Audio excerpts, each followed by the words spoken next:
You need to hear this if you're a science student, because understanding the difference between soaps and detergents is about to get way easier.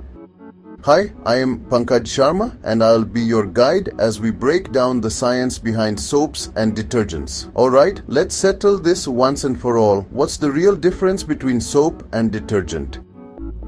You have probably seen these words in your textbooks and thought, aren't they both just for cleaning? Well, yes, but there's more to it. So let's start with soap. It's been around for ages. Soap is made from natural fats and oils mixed with an alkali like sodium hydroxide. The cool part. Soap molecules have two ends. One loves water and the other loves oil and grease. When you wash your hands, the soap grabs onto the dirt and oil and then the water washes it all away. Simple, right?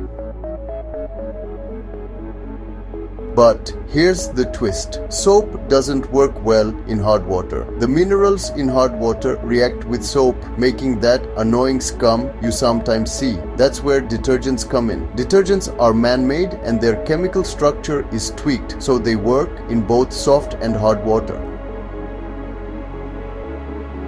No more scum, and they're super effective at breaking down stains, which is why most laundry powders are actually detergents, not soaps. However, synthetic detergents are not completely biodegradable. This means they can persist in the environment and cause pollution, especially in water bodies. To sum it up, soaps are natural, work best in soft water, and are eco-friendly. Detergents are synthetic, work everywhere, and are tougher on stains. Next time you pick up a bar or a powder, you'll know exactly what you're using. Science isn't just about memorizing definitions, it's about understanding how things work in real life. Stay curious and keep asking questions.